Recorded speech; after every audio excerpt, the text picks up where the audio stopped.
Buen día chicos, espero que se encuentren con bien, que su familia también, todos estén con buena salud y que estén pasando de la mejor manera en este tiempo de cuarentena. Bueno, les quería comentar que para continuar con nuestras clases vamos a tomar esta modalidad, es decir, vamos a hacer videos, vamos a subirlos a YouTube y ustedes lo van a poder acceder, ¿no? Para continuar con el proceso pedagógico, para mantener este contacto y para poder explicar los contenidos que hemos estado expresando en las guías de estudio. Bueno, si ustedes se percataron, y espero que los hayan leído, hemos puesto un poema de Jorge Luis Borges, ¿no? Un autor que ya lo veníamos revisando en clase. ¿Se acuerdan que copiamos un poema? Y que yo les he puesto también algunos poemas de él, de Octavio Paz también, que es otro de los pensadores latinoamericanos, justamente porque en las siguientes unidades vamos a adentrarnos en lo que es el pensamiento latinoamericano, ¿no? La planificación para filosofía ha escogido muy bien el incluir a pensadores latinoamericanos en el currículum para estudiarlos. Uno de ellos, el más importante, es Jorge Luis Borges, ¿no? Y que su impronta, su importancia, es que él filosofó a través de poesía, cuentos y obviamente a través de ensayos, que como vamos a ver es la forma predilecta para los pensadores latinoamericanos, donde ellos expresaron sus ideas y su pensamiento. Entonces yo les quisiera nuevamente leer el poema de las mil y una noches. Vamos a analizarlo porque es de suma importancia entender los conceptos filosóficos que está manejando ahí, y para nosotros también justificar por qué estamos leyendo poesía en filosofía, ¿no? Vamos a ir viendo entonces. Vamos a poner música de reflexión, música para filosofar.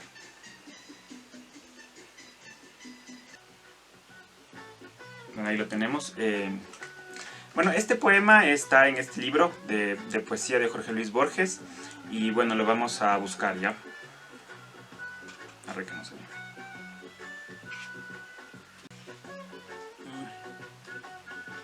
Aquí está. Ya. Bueno, les invito a abrir sus guías, las guías de estudio donde está este poema, o si ustedes ya lo copiaron en el cuaderno, también les recomiendo de que lo puedan copiar, es muy importante. Vamos a hacer la lectura y luego vamos a ir explicando poco a poco de qué se trata, ¿no? Y vamos a irlos conectando con algunas ideas que ya veníamos viendo. Entonces, abran su guía y sigan la lectura en la guía, por favor. Metáforas de las mil y una noches. La primera metáfora es el río. Las grandes aguas, el cristal viviente que guarda esas queridas maravillas que fueron del Islam y que son tuyas y mías hoy. El todopoderoso talismán que también es un esclavo, el genio confinado en la vasija de cobre por el sello salomónico, el juramento de aquel rey que entrega su reina de una noche a la justicia de la espada, la luna que está sola, las manos que se lavan con ceniza, los viajes de Simbad, ese Odiseo urgido por la sed de su aventura, no castigado por un dios. La lámpara, los símbolos que anuncian a Rodrigo la conquista de España por los árabes. El simio que revela que es un hombre jugando al ajedrez. El rey leproso. Las altas caravanas. La montaña de piedra imán que hace estallar la nave. El jeque y la gacela. Un orbe fluido de formas que varían como nubes sujetas al arbitrio del destino o del azar, que son la misma cosa. El mendigo que puede ser un ángel y la caverna que se llama Sésamo. Bueno, como vemos, el poema trata de varias metáforas que existen en esta gran obra de la cultura islámica, que es Las Mil y Una Noches, ¿no? Las Mil y Una Noches, si ustedes recuerdan, es un libro que contiene justamente 1000 cuentos. Ya fueron, bueno, en la historia que se narra ahí, son contados por la reina Sharazad a su rey, ¿no? En cada noche ella le contaba un cuento, ella imaginaba un cuento. De eso se trata el libro, pero digamos, se piensa de que estos cuentos fueron todas las narraciones que se inventaron en toda esta civilización islámica, ¿no? Que iba desde el norte de África, iba inclusive España, ¿no? Norte de África y España, e iba hasta la punta contraria del continente asiático, ¿no? Hasta lo que se llama ahora lo que es Tailandia, Indonesia, ahí también hay mucha cultura islámica, ¿no? Entonces, todo lo que fue la ruta de la seda, ¿no? Lo que se conoce como la ruta de la seda, estos cuentos se iban transmitiendo de viajero a viajero, de comerciante a comerciante, ¿no? Y ahí surgieron estos cuentos que son muy importantes, ¿no? Bueno, vemos que la primera metáfora es el río. Y aquí el río va contando todas las historias de un pequeño fragmento de que se trata cada una de las historias, ¿no? Bueno, algunas de las historias de este libro, ¿no? Vemos que dice los viajes de Simbad, ese Odiseo urgido por la sed de aventura, no castigado por Dios. Me gusta mucho el mono, ¿no? El simio que revela que es hombre jugando al ajedrez. Qué interesante esa figura. Acá, por ejemplo, también tenemos el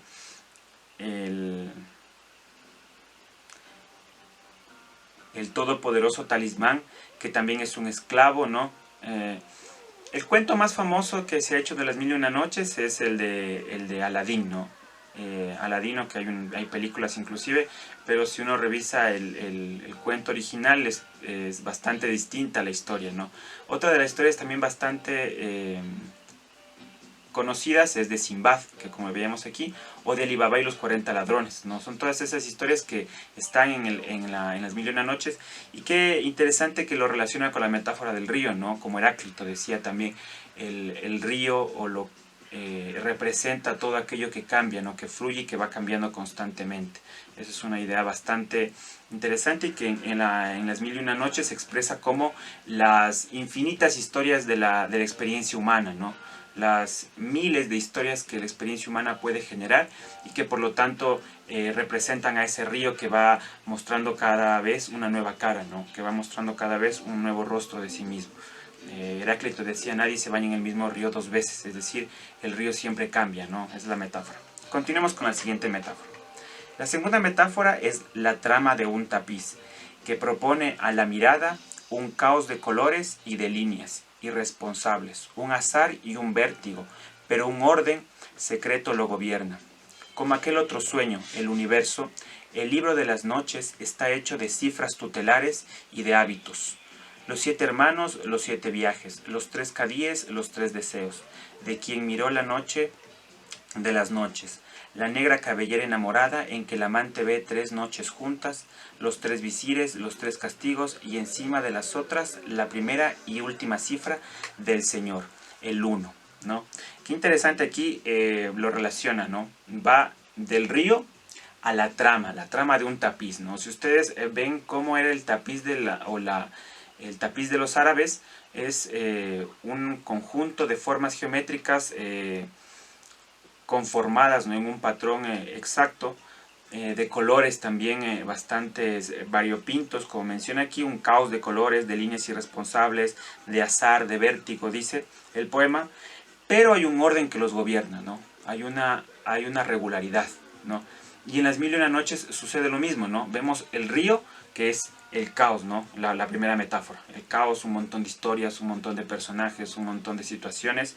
Y luego de esas situaciones variopintas, como una trama de un tapiz, hay un orden, ¿no? ¿Cuál es este orden que se sigue? Lo detecta muy bien Borges, son las matemáticas. Para los árabes y los islámicos, la civilización islámica, es muy importante las matemáticas. Ahí nacieron los números, por eso son números arábigos los que utilizamos ahora, ¿no? Entonces aquí él lo relaciona bastante bien, como la numerología en las mil y una noches es importantísima, ¿no? Al igual que en la Biblia, si uno vamos a la Biblia, la numerología es bastante importante, ¿no? Los 7 viajes, 7 hermanos, los 3 deseos, ¿no? Los 3 deseos de Aladín, qué sé yo, un montón de otros números que van, siempre es la clave el número, ¿no? Y el número va siendo lo que organiza la clave de cada una de las narraciones y de los cuentos. Pero el número más importante es el 1, ¿no? Entonces vemos cómo inclusive Borges lo relaciona con el universo, ¿no? Hay el universo también, así como las mil y una noches, como el río, como todo lo que se podría imaginar, es un caos. Pero siempre hay una regularidad, algo que lo gobierna, ¿no? Y son las matemáticas, y a la final concluye en el 1, ¿no? El 1 como ese número de Dios, ese número que organiza todo el universo y que es la base para comprender ese caos, ¿no? Ese caos, lo que organiza el caos, el uno, ¿no? Vemos ese concepto, esos conceptos filosóficos para tomarlos en cuenta. La siguiente metáfora. La tercera metáfora es un sueño. Agarenos y persas lo soñaron en los portales del velado oriente, o en vergeles que ahora son del polvo y seguirán soñándolo los hombres hasta el último fin de su jornada. Como en la paradoja del Eleata, el sueño se disgrega en otro sueño, y ese en otro y en otros, que entretejen ociosos un ocioso laberinto. En el libro está el libro. Sin saberlo, la reina cuenta al rey la ya olvidada historia de los dos. Arrebatados por el tumulto de anteriores magias, no saben quiénes son. Siguen soñando. ¿No? Qué interesante cómo lo relaciona nuevamente con otra metáfora interesante Borges, que es el sueño. Como les decía, y aquí lo menciona de alguna manera, Las Mil y Una Noches está el marco general de las 1000 narraciones. Este marco general de donde están todos los cuentos es sobre una princesa llamada Sherazad, que cada noche le contaba un cuento o una historia a su rey, ¿no? Entonces ella cuando llegaba la tarde ideaba una de estas historias, ¿no? Las historias que habían sido contadas en todos los viajes de los árabes en sus rutas comerciales, las historias que aparecían, se inventaban, ella la transmitía a su rey por la noche, ¿no? Como si se tratara de un sueño, se confundía con un sueño, ¿no? Por eso justamente habla de este elemento de que es la metáfora del sueño, ¿no? Las Mil y Una Noches, por este elemento de ser historias contadas al rey antes de dormir, se relaciona con el sueño, ¿no? O se confunde con el sueño más o menos. Esa es la idea que quiere expresar un poco el autor. Un sueño que también es el sueño del pueblo islámico, ¿no? Que en sus viajes, en sus experiencias, iban ellos narrando y contando estas historias, ¿no? Y sí, era el sueño también de los dos. Era algo que en las noches ellos contaban. Entonces vemos cómo se relaciona también el sueño, las narraciones, la vida de otras personas en este libro muy importante, el sueño, importantísimo. La cuarta metáfora es la metáfora de un mapa, ¿no? Seguimos. De esa región indefinida, el tiempo, de cuanto miden las graduales sombras y el perpetuo desgaste de los mármoles y los pasos de las generaciones. Todo, la voz y el eco, lo que miran las dos opuestas caras del bifronte, mundos de plata y mundos de oro rojo, y la larga vigilia de los astros. Dicen los árabes que nadie puede leer hasta el fin el libro de las noches. Las noches son el tiempo, el que no duerme. Sigue leyendo mientras muere el día y Sherazad te contará tu historia. Muy bien, ¿no? Muy interesante al final cómo lo relaciona con el tiempo, ¿no? La cuarta metáfora es un mapa. Dice, un mapa donde se van transcurriendo toda la historia, ¿no? De generaciones y generaciones que contaron estos cuentos y que también en los cuentos, cuando uno se acerca y va leyéndolos, es muy importante el tema de las arenas, ¿no? Como el paso del tiempo en tierra, ciudades enteras, como hay historias de generaciones y generaciones y generaciones, ¿no? Es muy importante el concepto del tiempo también en este libro de las Mil y Una Noches. Y por eso yo les invito a que en estas épocas de cuarentena, si les interesó las cosas que habla aquí Borges, que puedan buscarlo en internet, ¿no? Es muy interesante que podamos acercarnos a este conocimiento. ¿Por qué? Porque la cultura islámica es una parte constitutiva también de nuestra cultura, ¿no? Eso lo estamos viendo en historia de segundo, pero les comento aquí, los componentes de nuestra cultura, hay un componente muy oculto, a veces muy negado, de lo árabe, ¿no? De lo islámico. ¿Por qué? Porque España vivió mucho tiempo también bajo un dominio árabe, como les decía, ¿no? Esta civilización islámica habitó también en la parte de España, ¿no? Entonces, muchos elementos de esa cultura nos ha llegado a nosotros, ¿no? De diferentes formas, inclusive actualmente Las Mil y Una Noches es una joya de la literatura universal, digamos, es una joya para toda la humanidad. y que es importante también para nuestra cultura. Como les digo, también ha influido en nosotros. Muchas de las palabras del castellano tienen vocablos árabes, ¿no? Como almohada, como alcoba, como lámpara. Inclusive muchas de esas palabras, álgebra, qué sé yo, muchas otras palabras tienen esa raigambre de la civilización islámica, ¿no?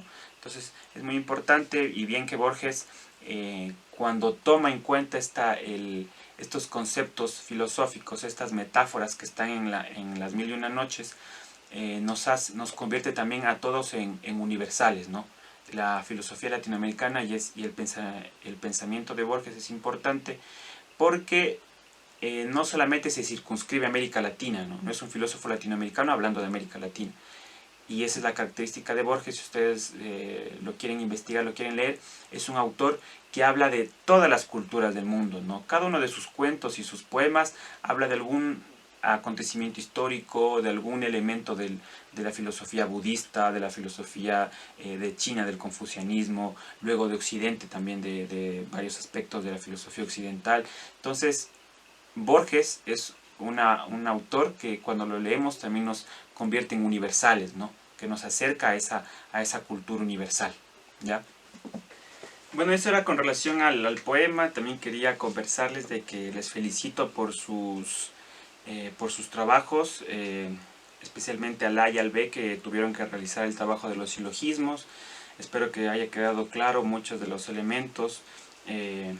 Solamente para recordar, deben tomar en cuenta que el silogismo tiene tres premisas, ¿no? Tres oraciones, ¿no? Y que es importante cuando vemos las figuras de los silogismos atender al tema del término medio, ¿no? Que quizás ahí hubo algunas confusiones. El término medio que está expresado con la letra M, ¿ya? Y que uno viendo la organización de las figuras puede ahí ver cómo se organiza este silogismo, ¿no? Entonces, pero la mayoría de ustedes sí lo realizó muy bien.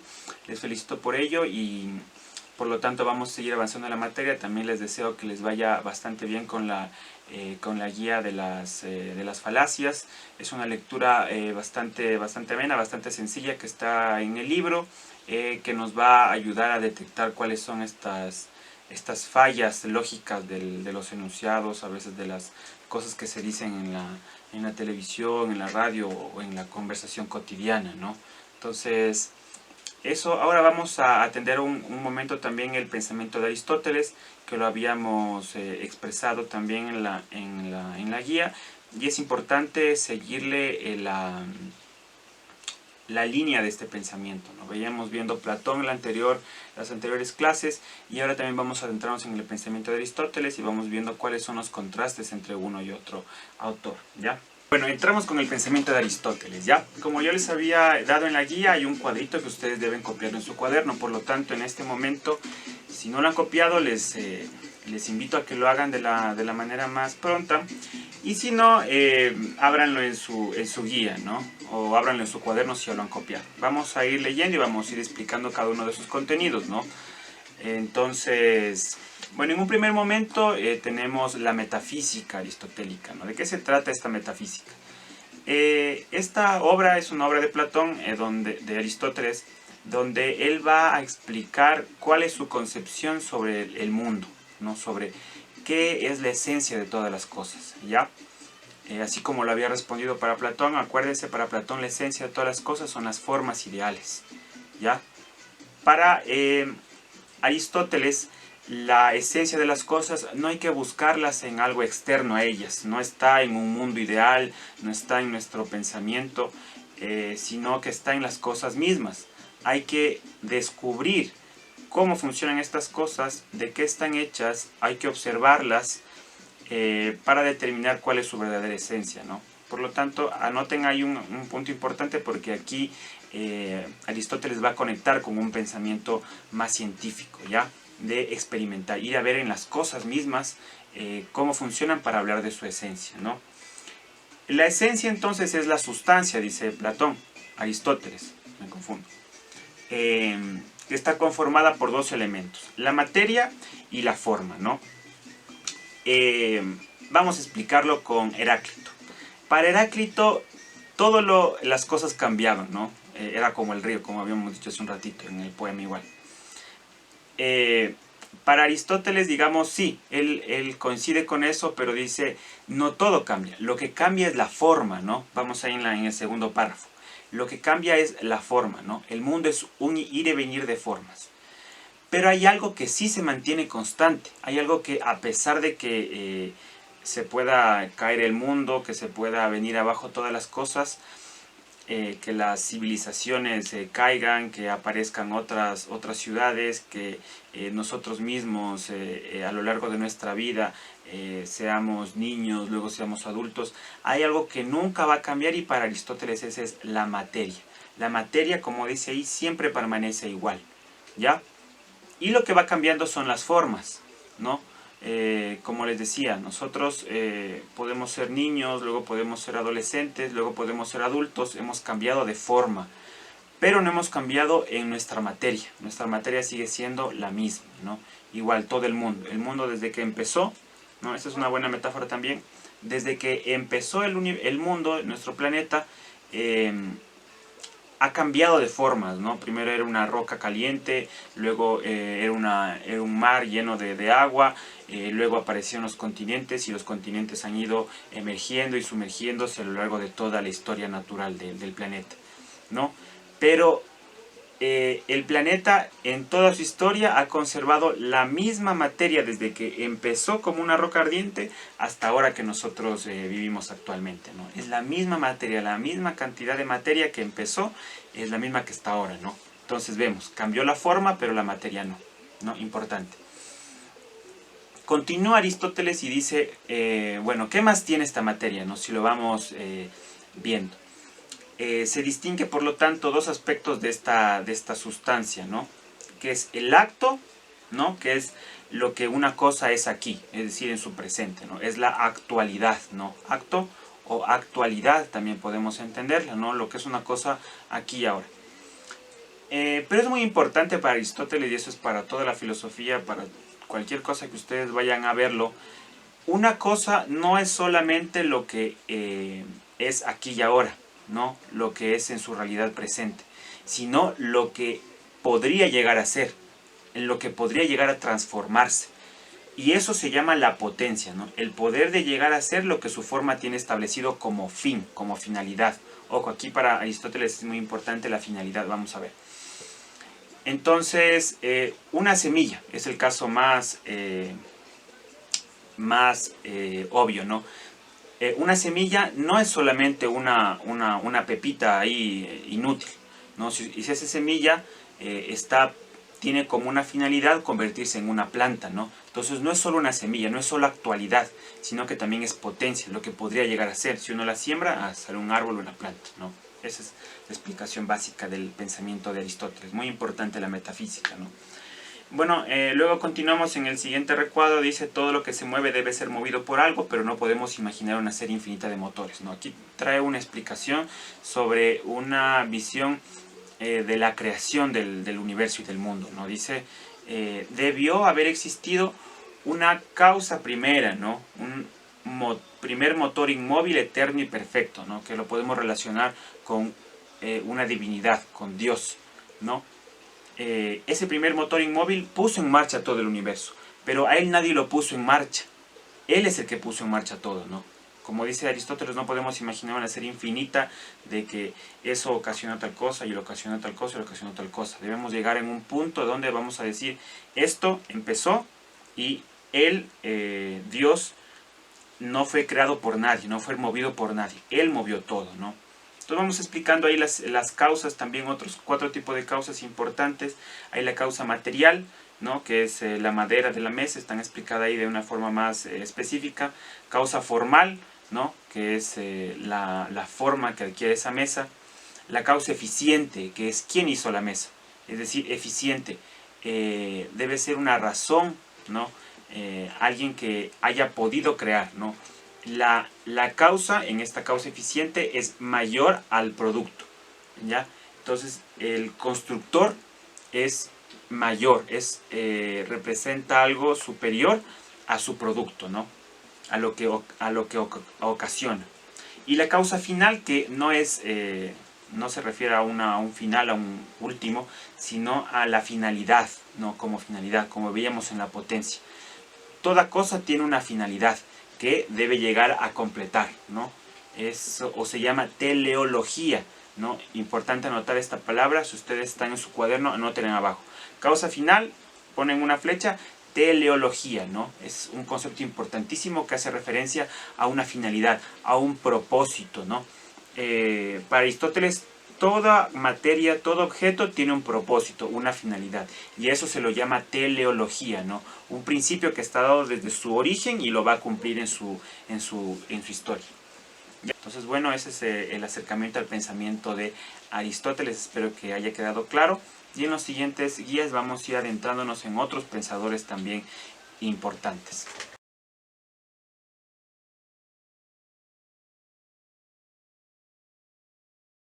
Bueno, continuamos chicos con la clase de hoy día. Vamos a transitar a la materia de ciudadanía. ¿Ya? Les voy a hacer un anuncio también. Espero que, bueno, en primer lugar, si han llegado a esta parte del video, quiero recomendarles de que en este proceso de aprendizaje que vamos a tener a distancia, se dediquen, por favor, que ahora solo depende de ustedes. El aprendizaje nosotros vamos a hacer recursos, vamos a darles materiales, vamos a hacer videos, videollamadas, lo que sea. Pero aprender depende de ustedes, netamente de ustedes. Que hagan las actividades, que cumplan los deberes, que vean a conciencia estos videos. ¿Y para qué? ¿No? ¿Para qué? Para que este tiempo no sea desaprovechado, que ustedes puedan conocer mucho más, ¿no? Valoren el conocimiento. Como yo les he dicho en clase, el conocimiento no debe ser una obligación. No debe uno obligarles a que ustedes lo hagan. Pero ustedes deben ponerle ese interés, ¿no? Para cualquier cosa que ustedes hagan en la vida es importante el interés, que le pongan interés a las cosas que están haciendo, ¿no? Sin interés, sin dedicación, nada es posible en este mundo. Y para salir de este momento crítico que está viviendo nuestro país, es importante de que ustedes se preparen, de que ustedes también sean actores propositivos, y para eso tienen que aprender, tienen que ser más inteligentes, tienen que acumular más conocimiento, tienen que interesarse, investigar, hacer todas las cosas que nosotros les pedimos en las guías. Pero bueno, vamos a continuar con nuestra clase de ciudadanía. Y la propuesta que nos ha hecho el ministerio es que podamos combinar unas y otras materias, ¿no? Para que ustedes puedan hacer quizás un proyecto o un portafolio al final de las actividades que vimos desarrollando. En nuestras materias eso sí es factible y vamos a conectar, ¿no?, la reflexión filosófica con el tema de la democracia que hemos estado viendo en esos últimos días. ¿Qué es lo que vamos a hacer? Yo voy a escoger algunos textos, algunos autores de filosofía latinoamericana y lo vamos a enfocar en autores que hablen sobre la democracia, autores que hablen sobre la política, ¿ya? Justamente para ver en este tema que nosotros nos hemos metido de explicar qué es la democracia. Y uno de los aspectos fundamentales en los que nos vamos a basar es en el tema de las limitaciones de la democracia, ¿no? En el plan de estudio también del ministerio se nos ha dicho que analicemos cuáles son las limitantes de la democracia. Bueno, para analizar eso es importantísimo la filosofía. Sería imposible analizar las limitaciones de la democracia, las limitaciones de nuestros sistemas políticos y de nuestras sociedades si no atendemos a la filosofía, ¿no? Entonces hay muchos filósofos que van a hablar de eso, filósofos ecuatorianos como Juan Montalvo, como Agustín Cueva, o filósofos también desde otras latitudes de América Latina. Entonces yo les voy a dar una lista de autores, ustedes van a escoger a uno de ellos, van a leer el ensayo de ese autor y lo vamos a ir desarrollando de aquí en más, ¿ya? Entonces eso les comento como actividades, ustedes quizás esto lo encuentren en la próxima guía, como un trabajo que lo vamos a ir desarrollando hasta el final. Vamos a ir conectando estas dos materias. Pero bueno, vamos a ir un poco explicando de qué se trataba este libro del Why Democracy, ¿no? Que es ¿por qué la democracia? Que es muy importante, ¿no? Donde hacía una crítica bastante incisiva, bastante acertada sobre lo que es nuestras democracias modernas, ¿no? Bajo la idea principal de que nuestros sistemas políticos no son democracias, son repúblicas de gobierno representativo. Y eso es importante hasta anotar esta diferencia, ¿ya? ¿Por qué? Porque Bueno, en primer lugar, la democracia, según como la concibió Rousseau y nosotros lo hemos visto en clase, es que la mayoría de la población, la mayoría de una sociedad, pueda participar en las elecciones. Inclusive, en el video menciono una cosa muy importante, pueda una ley no es ley si no ha sido aprobada por la mayoría de la población. Es decir, si la mayoría no ha participado en esa toma de decisiones. Eso es la democracia. El gobierno representativo. ¿Cómo apareció? Ahí lo habla.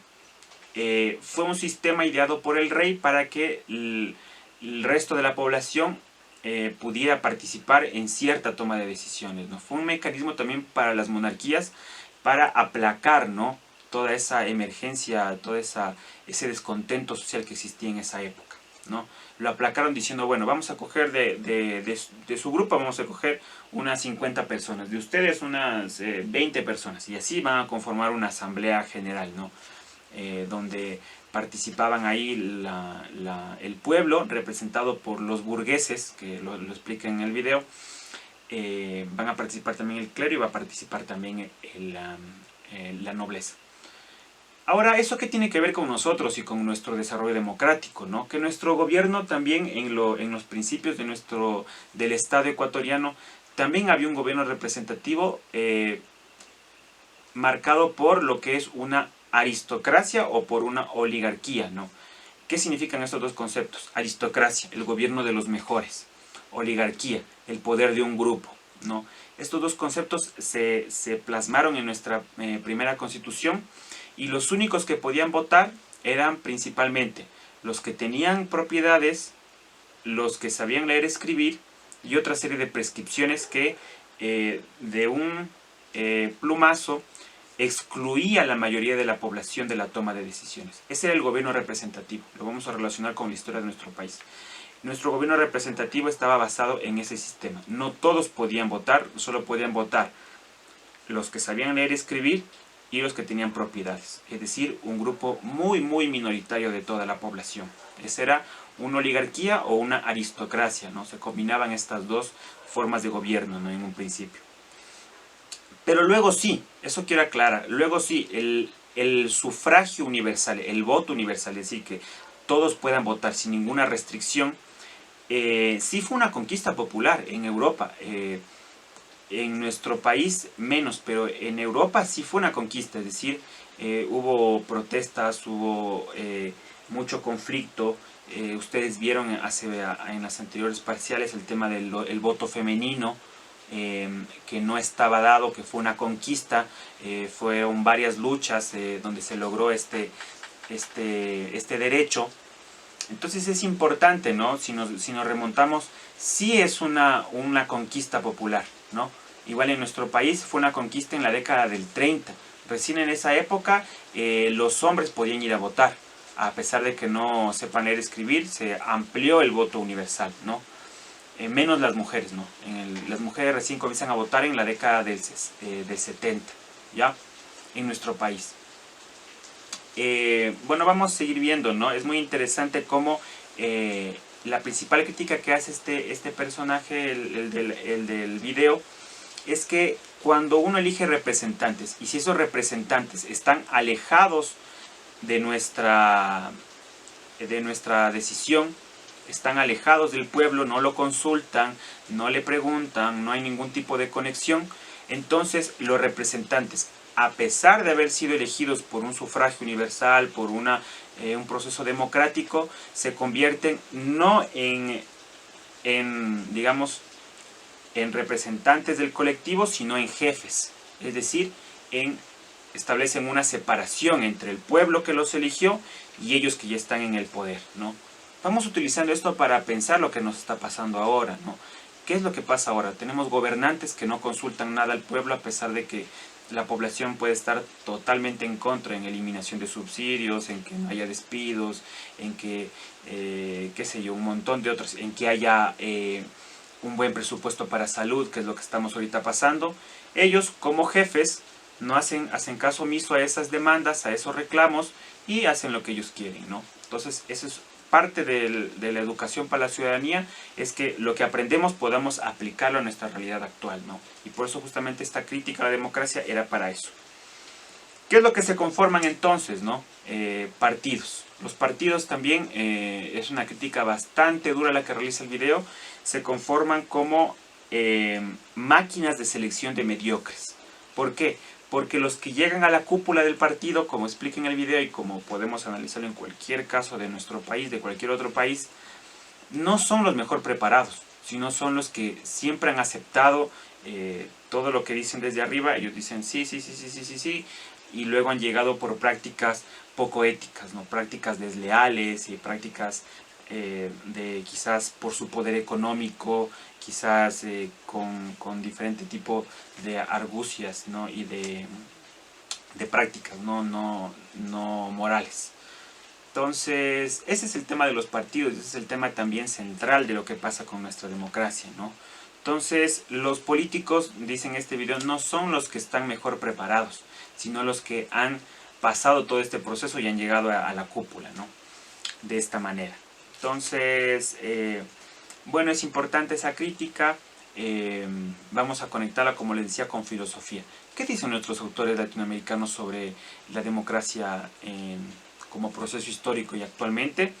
Ustedes van a escoger uno de los autores y lo van a desarrollar de esa manera, ¿no? Bueno, para continuar, en la guía de ciudadanía yo les envié un fragmento del libro de Santillana sobre la democracia representativa, para que ustedes puedan también contrastar lo que hemos visto en el video con las definiciones que se dan en el libro, ¿no?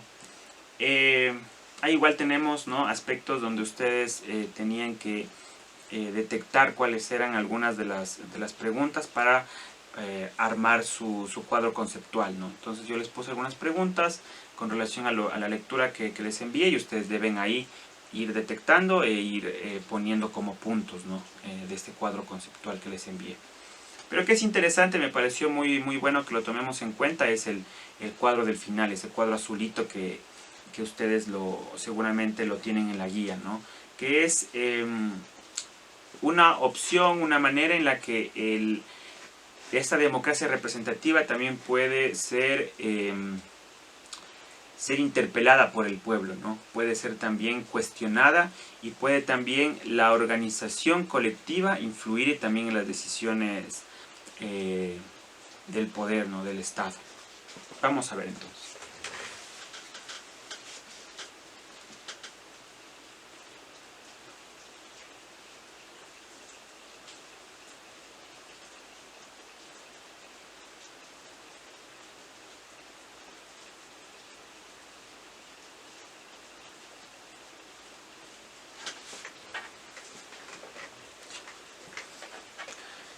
Bueno, es importante que una democracia, para que se fortalezca, es decir, para que el poder del pueblo se fortalezca, que haya organizaciones sociales, ¿no? Que esa sociedad esté organizada, ¿no? Que si hay un trabajador, que ese trabajador tenga su sindicato, que si hay un estudiante, que ese estudiante tenga su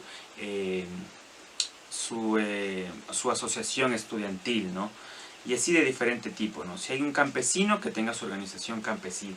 Si hay un indígena, que tenga su organización de pueblos y nacionalidades indígenas, ¿no?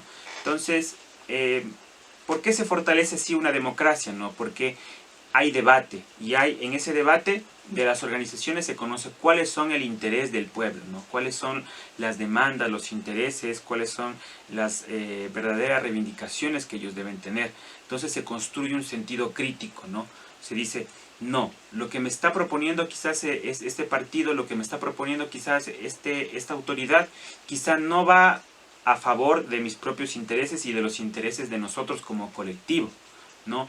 Por lo tanto, la organización permite debatir, pero también permite cuestionar al Estado y demandar lo que serían las reivindicaciones y las demandas que tiene una población o que tiene un colectivo, ¿no? De esa manera se fortalece esta democracia representativa en la que hemos vivido, y de esa manera también se han conquistado muchos de los derechos que tenemos ahora, ¿no? Si ustedes se preguntan, siempre sus padres, nuestros abuelos o nuestros antepasados, tuvieron jornadas de 8 horas. Siempre fue así. Siempre recibieron un salario justo. Siempre tuvimos el derecho a votar. Las mujeres siempre tuvieron el derecho a votar.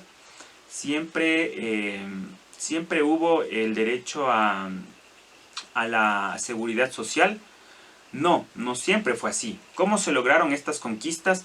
No fue de a gratis, no fue un regalo. Fueron porque hubieron estas organizaciones, hubo gente que se organizó, que debatió, que tuvo un pensamiento crítico sobre cuáles son sus propios intereses y de su colectivo, y demandó eso al Estado. Luchó para conquistar ese derecho, ¿no? Entonces, quizás ahora lo que estamos viendo es esta contradicción, ¿no?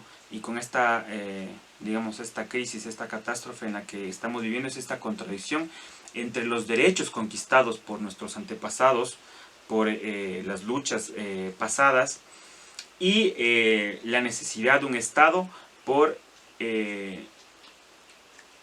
recaudar recursos y limitar esos derechos, ¿no?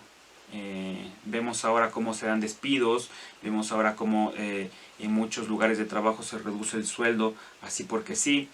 Vemos muchas situaciones, ¿no?, que se van dando actualmente, y que obviamente, como la situación es de urgencia económica, se van reduciendo estos derechos que ya estaban conquistados, ¿no?, en muchos aspectos.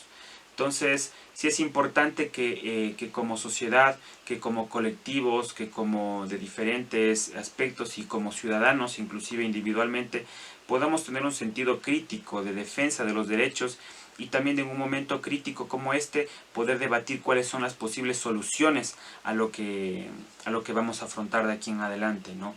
Entonces, justamente estos momentos críticos no nos deben servir para solamente para quizás deprimirnos o para decir que está pasando mal, sino para movernos a pensar, ¿no? Las crisis siempre son oportunidades para pensar, para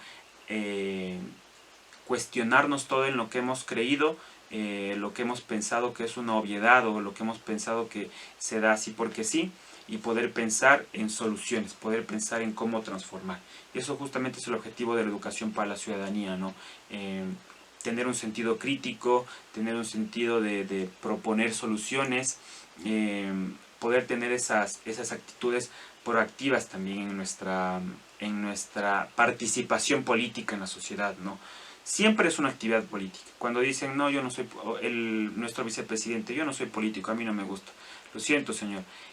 La política es un elemento constitutivo de la vida humana, ¿no? Si usted dice que usted no es político, se está rebajando a menos que un mono, que un burro, ¿no?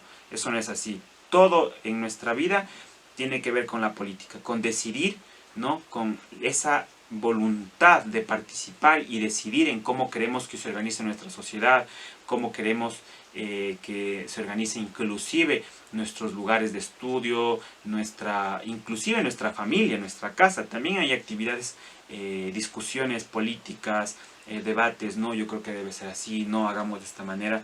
Esa actividad de debatir, de proponer, de decir cómo debemos organizarnos, es la política, ¿no? Y eso es lo que nos lleva a esta materia, que es educación para la ciudadanía, esa actividad política esencial en la vida humana.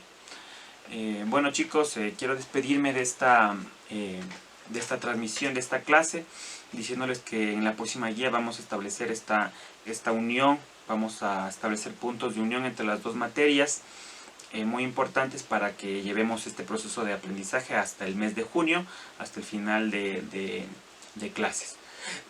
Y que también en este tiempo ustedes también puedan, les invito nuevamente a ustedes como estudiantes que tomen una actitud mucho más activa que la tenían en clases, que consideren que esta es una oportunidad para ustedes también para aprender, para seguir haciéndolo, ¿no?, para seguir en este proceso de aprendizaje. No se queden atrás, no se dejen ganar por la vaguería, no se dejen ganar por cualquier otra situación.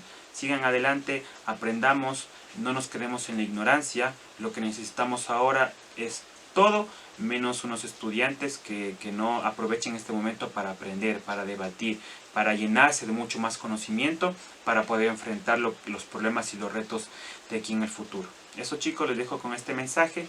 Les recomiendo, les digo que también dejen sus comentarios al final de este video, de YouTube, que dejen sus recomendaciones, que dejen sus puntos de vista, que dejen cualquier idea que se les venga, ¿no? con esta guía de estudio. Espero que no sea muy larga, que no les haya resultado muy cansona. Piensen que es una hora de clase. Y así lo vamos a estar realizando de aquí en los próximos días. Nosotros con ustedes teníamos alrededor de 3 horas a la semana. Este video va a resultar de 30-40 minutos para las 2 materias, lo cual es un tiempo bastante, para mí me parece un tiempo bastante aceptable en el que ustedes pueden acceder al conocimiento y establecer esta vía de comunicación. Tendremos también otra oportunidad quizás de tener un video en directo, así que estén pendientes de esta posibilidad. Bueno, que se encuentren ustedes con bien en su casa, de que se protejan, de que sigan todas las recomendaciones sanitarias, de que ayuden en sus casas, por favor, chicos, a sus madres, a sus padres, ayúdenles, no se conviertan quizás ustedes en un problema, conviértanse en una solución a muchas de las cosas que están pasando, ¿ya? Ayuden en su casa a lavar los platos, a las cosas mínimas, mantengan su cuarto en orden, ayuden quizás en todas las actividades que ustedes puedan participar, ¿no? Eso, les mando un abrazo, chicos y chicas. Les extrañamos mucho también como profesores y esperamos volver a vernos el próximo año, ¿no? Bueno, hasta luego, bendiciones y buen día.